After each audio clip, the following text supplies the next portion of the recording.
Uh, Good afternoon, good evening, good morning, Washington County Democrats. I am Carl Fisher, the House District Leader for HD 35 in Tigard, Garden Home, and Metzger, and parts of Southwest Portland.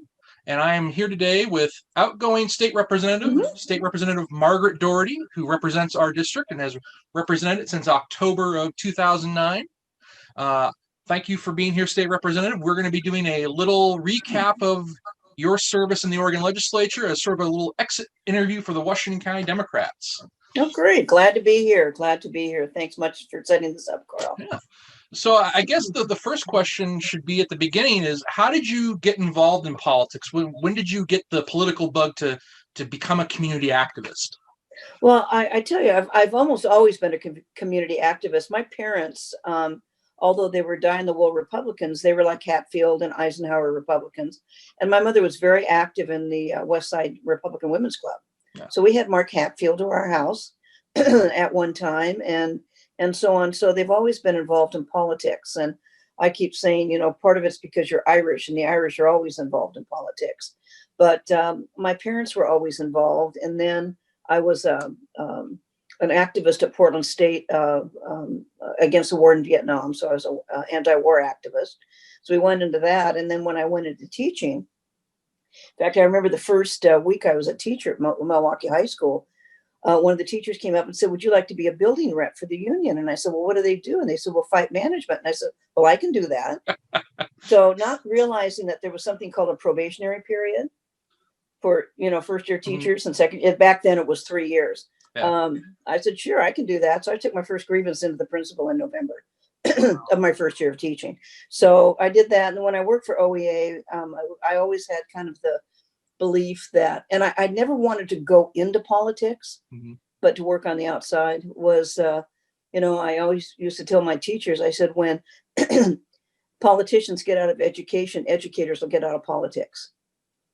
And so from that, it just went on. And what happened is when Larry Galizio was representative and he got a job with the state of Oregon, and it was open, he said, would you consider running? And I had retired from OEA for a couple of years. And I thought, well, I've got a union background, I've got a teaching background. And I said, sure, I can do that. And that's kind of how it started. So I never planned that. In fact, I used to tell people, I said, I've run for one office in my life. And that was Sergeant of Arms at the Pep Club at Wilson High School when I was a freshman. And I lost. And I said, I'm never running for anything again. Yeah. Ever. Yeah. So you've really been a local community activist for a lot. Like, you went to Wilson High School, Multnomah Village.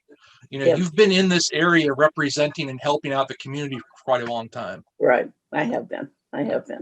So. And you, one of the things I know you were known for, you were a active volunteer at the Tigard Library.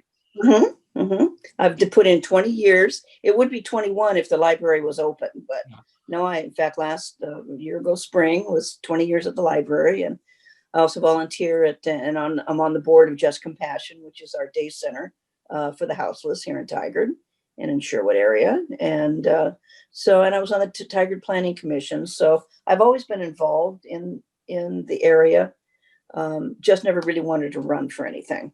Yeah. So, and 11 years later, I didn't have to run.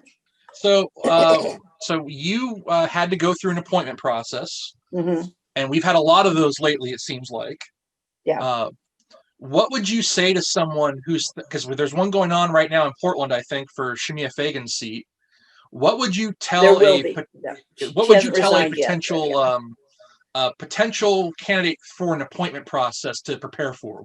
What should they prepare for as a part of the appointment process? Well, I think one thing they need to prepare for is you've got to realize that it's kind of out of their control. What you do is, and how it goes is, you need to have the PCPs to get together, and they go through and interview people, and they pass on 3 to 5 names, and they usually rank them. But that doesn't necessarily mean that is what the county commissioners are going to choose. So you've got something like Shemia's area, which would be Clackamas County and also Multnomah County. And it's based on how many are in Multnomah County and how many are in Clackamas County. So, it's that, but it's a little different now. Some people have turned it into almost a campaign Mhm. where they've sent out mailers and they've done this. With us, it was just talking to the PCPs one-on-one and saying where we were. But it was very frustrating because a lot of the things in the appointment process are out of our control. Yeah. But as I say, now it's been turned into an election. Yeah. So one of the people that was up for the same appointment as you were was our fellow House leader, Gretchen Randolph. So I thought that was really neat. We're in a time where, another competitor for an appointment sticks around for the long haul to really do the work of helping the representative in the community. Yeah, that was good. She wasn't one of the three that was one of the three that went to the county commission, though. Yeah, but no, and she's done a great job of staying involved in House District 35. I love it. Yeah. So when you look back on your legislative tenure, what would you say are the big accomplishments that have come out of your service in the legislature? Well, the number one, the thing that I think of, and it goes, is nutrition for students. And so, the two big emphasis I've had are workers' rights and education. And I think that, like the thing of when politicians stay out of education, and I really think they should, especially when it comes to things like curriculum and how you're supposed to do some things. But student nutrition is a big one. In fact, I think Oregon now could probably cover more kids. Yeah. Percentage wise than any other state. And so it's all started out with, almost when I was first in, which was like breakfast after the bell. And we pick up reduced lunch. So we have no reduced lunch in the state of Oregon. Yeah. And it was the idea of just expanding it and getting more and more things for kids and so on.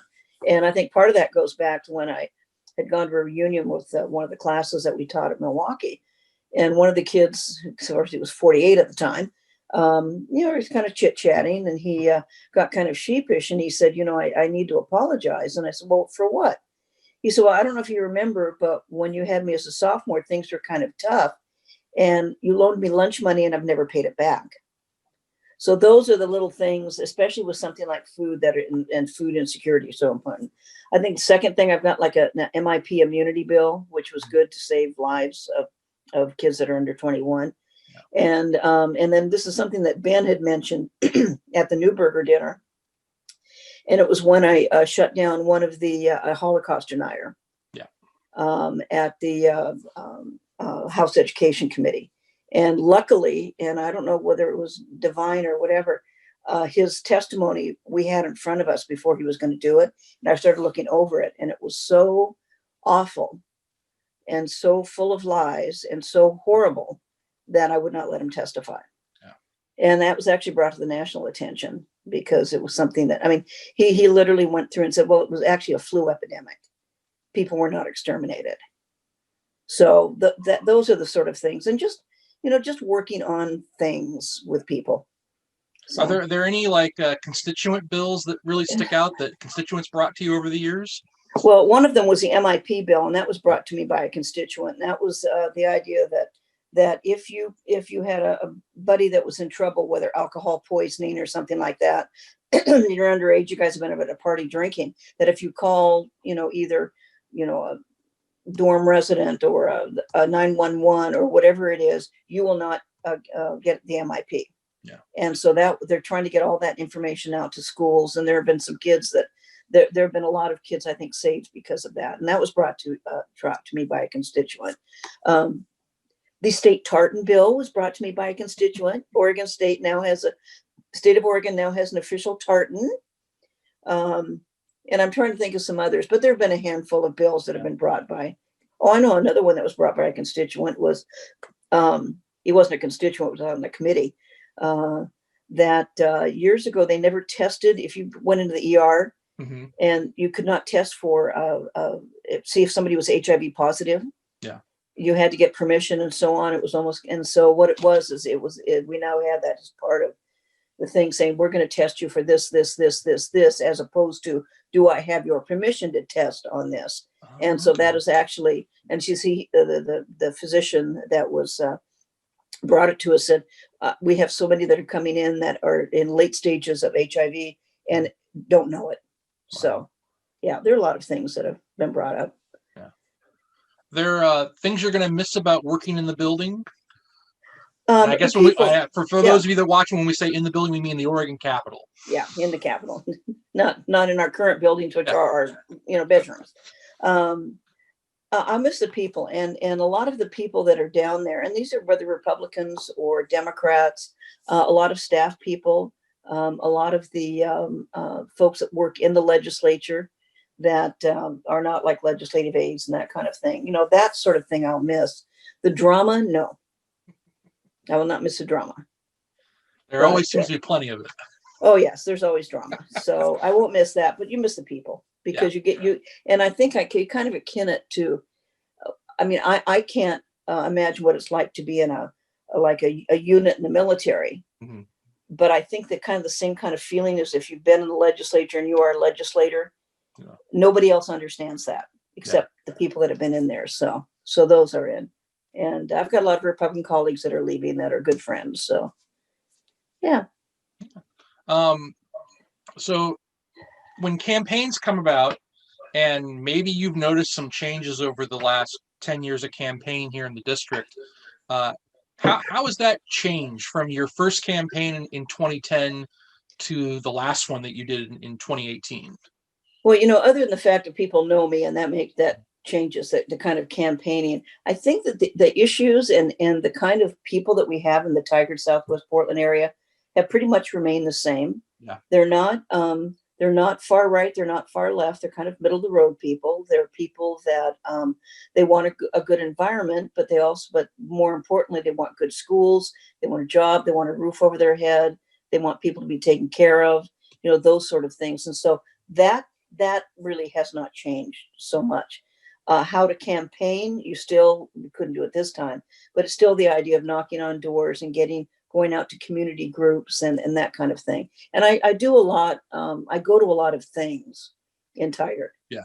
And so people know who I am. And it's not that I feel obligated that I have to go to these things. They're kind of fun. Yeah. Well, I mean, and it's, connecting with the community, it's in other states. I always get this when I talk to people in other states, how close we are to our representatives here in Oregon. Yeah. Like in other places, you or I, if we were in, Wyoming or Nebraska or Illinois or even the bigger states like Texas, I mean, we couldn't walk down the block and find our local rep, at the coffee shop or something. Yeah. We couldn't, people know our U.S. senators in Oregon by their first name when they're in the area. Yeah. Well, and so, I mean, I even with wearing the masks, I mean, I had somebody the other day at the grocery store going, Representative Doherty, how you doing? And I go, oh, I'm just fine. And then I go, what the heck is that? Yeah. Yeah. So, no, it's good. Tigard is growing, and it's been growing quite a bit. Uh-huh. We've hit over the 50,000 population mark, and we've always, for the most part, had, Tigard has been able to say, well, we've been represented by state representative in the District 35. And now we've grown so much more now where we're coming into the point where Tigard will have multiple representatives representing it. River Terrace, that whole area is expanding that portion of Tigard. Do you think that's a good thing for Tigard to have multiple reps, or is it better to have the community represented by one? Well, actually, I think it's good to have multiple reps that are I won't say beholden, but kind of beholding to the city and the citizens, because it's one of these things that if the city needs X, Y, Z from the legislature, which, by the way, the city doesn't ask for a lot from the state government, but when they need something, it's more of a need as opposed to a want. And so that way, at least you've got more representation down there, more people that are saying, I represent Tigard, therefore you have maybe three voices as opposed to one. Because it's especially after the census, it's going to be interesting because there's so many apartments that are going up. I mean, River Terrace, part of River Terrace isn't it's all in the city of Tigard. Yeah. But some is in the other House District 26, some is in 35. If you look and see how many more apartments in the last 10 years have gone up on Shoals Ferry on the Tigard side, I bet you we are pushing easily 65,000, if not more. So our area of the district has sort of shrunk a little bit. Like we lost King City in the last redistricting. Do you think we'll ever get King City back, or do you think King City Um, is, I out of don't the know. district for good? And the last time what we did is we picked up more of Southwest Portland. And part of that is when you do redistricting after the census, you look at what the commonalities are. And actually there was more commonality between Tigard and the residents in Southwest Portland on light rail, on the crossing, on transportation issues than there was with King City, to be honest with you. And so that was kind of one of the pushing points, but I don't know what they're going to be doing. Yeah. Yeah. I And I know mean, for if quite a while there, a lot of our King State Democrats they'd always go, well, she used to be our state rep I and we know, want her back again. I know, they're good.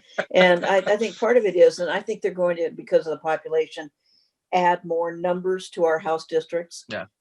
Because we're not going to get any more than 60 reps. Yeah, So, because I think literally we would have enough people if we kept it the 64, 65, 66,000 to have Tigard just as one. But then we also have Southwest Portland that we have to also look at. So yeah. I think we'll be going up to pushing 70,000 that we represent. Wow. Yeah. So campaigning across the district, every year people send out gobs of mailers, and you've been in a great position to where you've been, and this has been, an eye opener for me as a resident and voter in the district, to see the district go from competitive to, well, things are pretty stable. It's safe. The Republicans don't recruit very good candidates, but that still doesn't stop the mailers from coming. And I got to say, one of my most favorite mailers that ever came in to the district was from one of your opponents.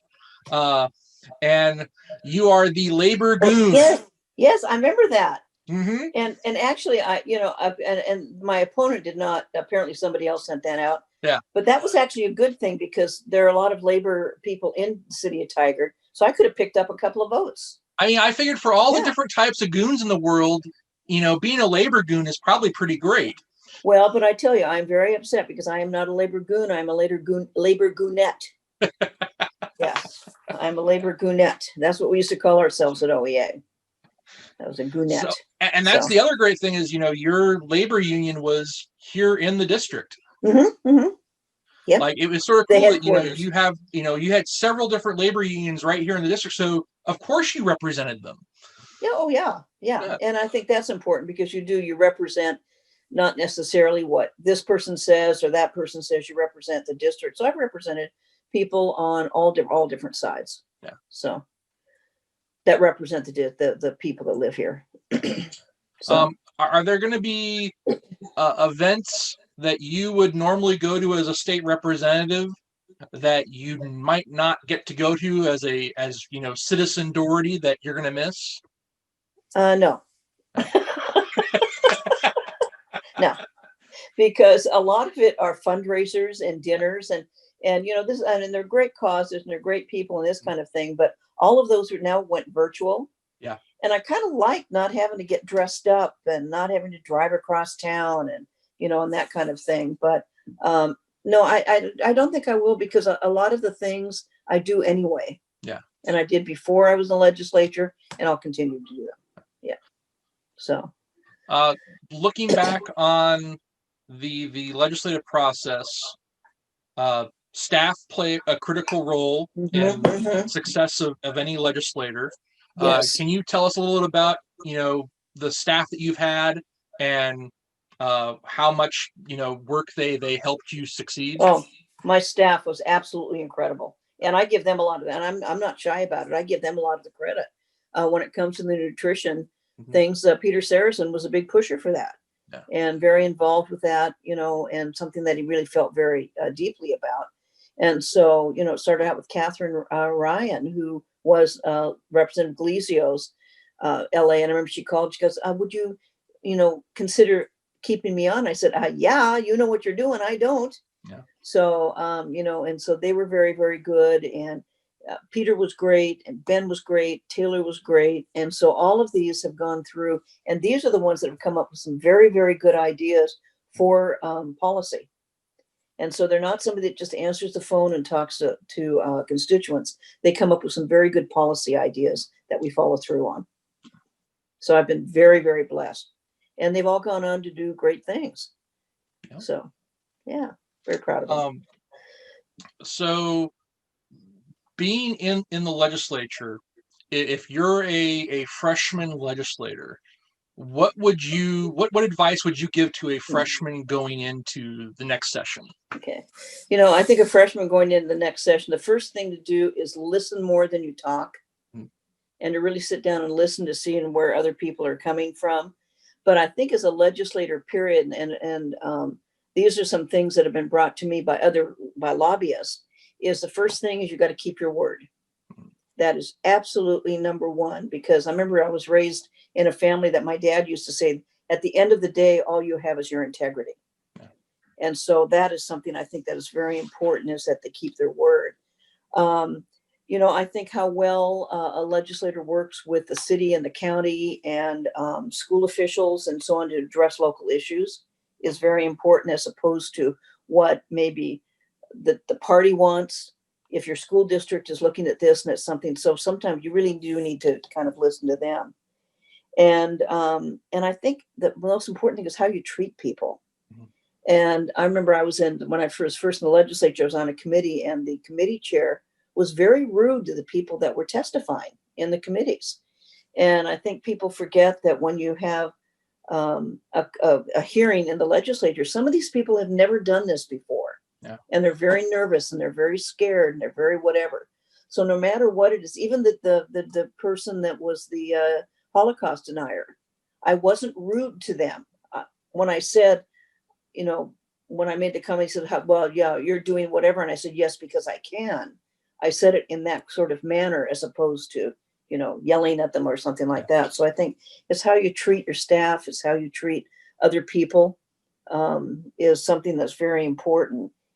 And it's just, as I say, I think the big thing is keeping your word. If you tell the lobbyists that you're going to vote one way, and they will ask you that, and you change your mind, I always went back and say, I've changed my mind, and you've got to know why. Yeah. And so I think, and the idea of with legislation and so on, to try to look for common ground, because we come in with 3,000, 3,500 bills, that have been drafted at the beginning of a long session, and we end up voting on 800 to 900. And so a lot of that is because people have come to common ground on it, saying, well, we really like this, but let's merge these bills, or let's come up with this, and so on and so forth.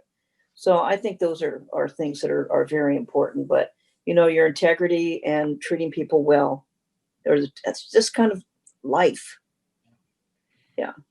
So if we were not in the midst of a global pandemic, what are the things that you are going to be looking forward to once the vaccine gets out there and people feel more comfortable traveling again, and going out and socializing with people? What are the things you're looking forward to do as a newly retired legislator? A newly retired.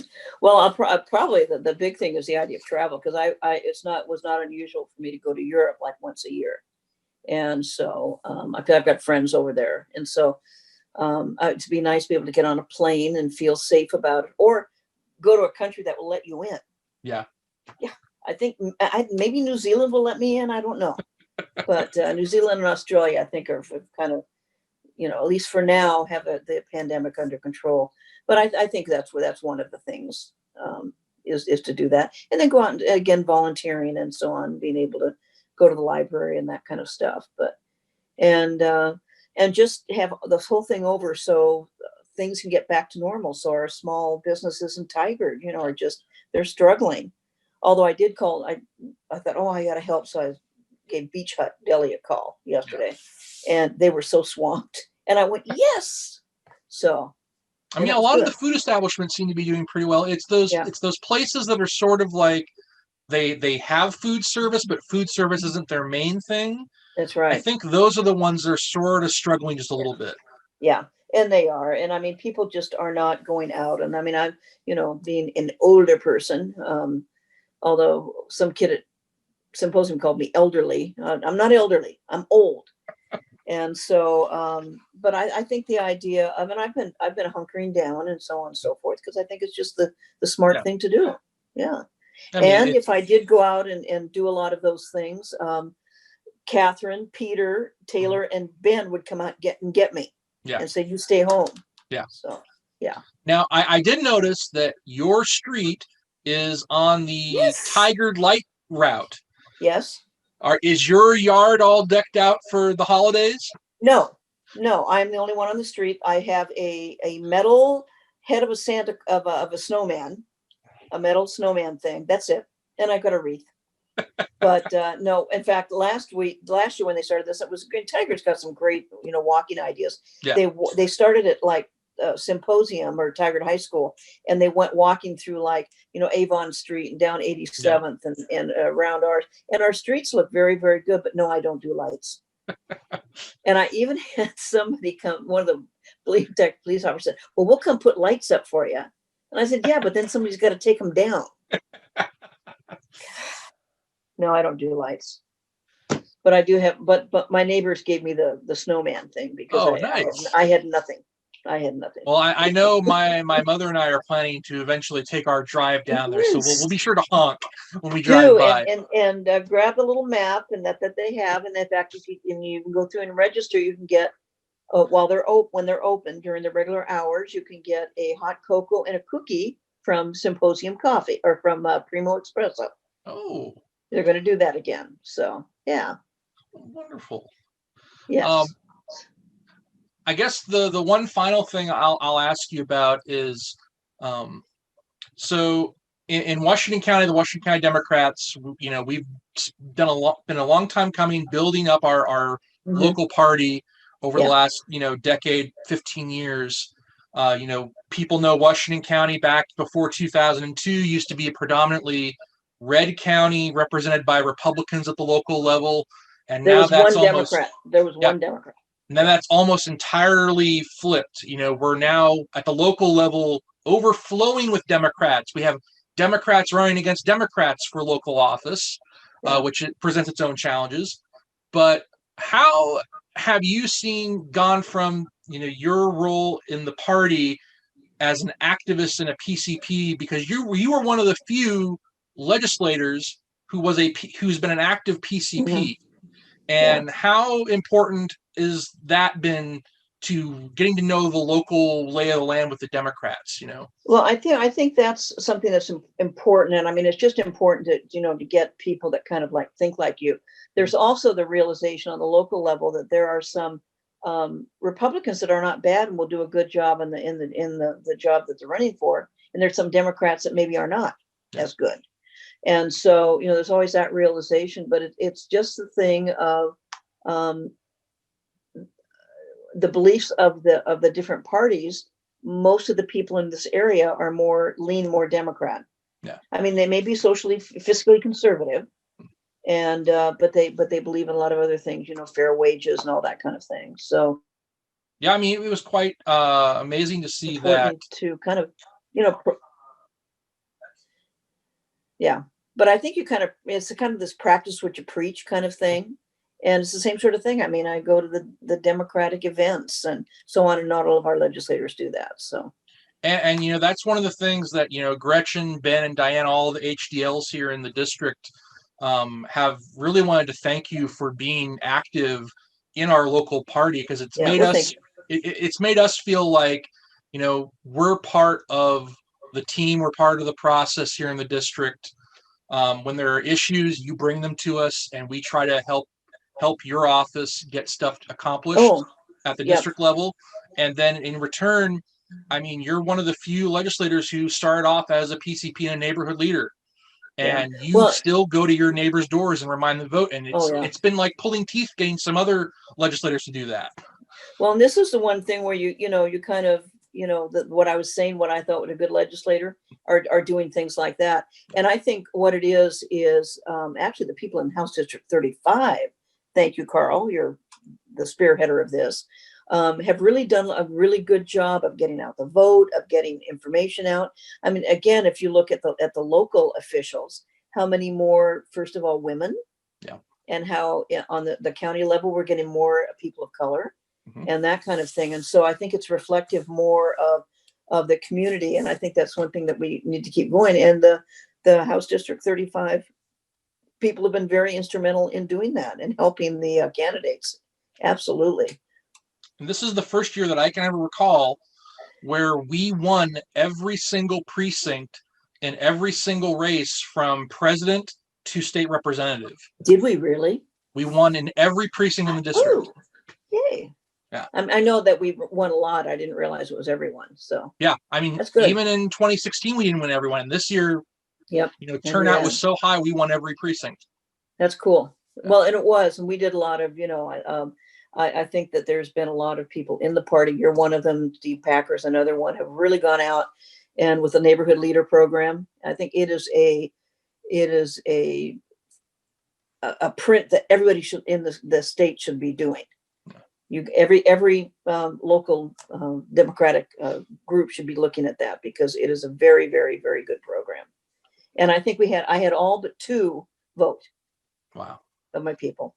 Yeah, I think I had one person on my turf who ended up not voting. Yeah. Well, and I had almost 100%. One is 98. Yeah. Yeah. And the other one I knew he wasn't going to vote. So yeah.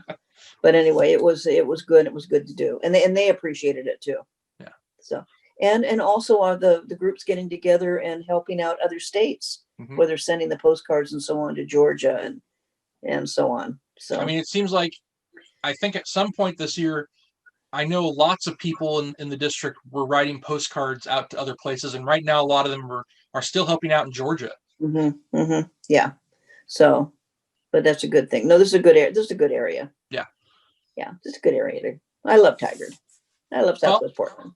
I am going to wrap this up by giving you the final word on any thoughts that you had that you want to make sure that Washington County Democrats or other people watching will want to know about. Anything at all? Any final comments from you as we conclude this exit interview? Oh, thank you. Well, I think that the important thing is to kind of see what your legislators are doing and what's going on in the legislature. And if you have a concern or if you have an issue, don't send like a form letter, but just, let them know, we're concerned about this, we're concerned about that. And not only the legislature, but also I think the Tigard City Council is a little more open now with their meetings and these kind of things, of even letting your local areas, whether it's a school board, whether it's city council, whether it's county commission, or whether it's a legislator, to let your views be known. And then when you do it in an intelligent, polite way, and just say, this is where I am, I think it makes a difference. It really does. So, and really, it has been an honor and a privilege and just fun being representing 35. And we've loved having you. Well, thank you. You guys have been great. And I won't miss you because I'll still be around bugging you. This is true. She's still going to be a neighborhood leader, folks. Yes, or vice versa. You're going to be, actually, you'll probably be bugging me. Well, Washington County Dems, this has been Margaret Doherty's exit interview for her tenure in the Oregon House, and we look forward to seeing what she's going to do next. Okay, thank you very much. Thank you. Thank you, Margaret.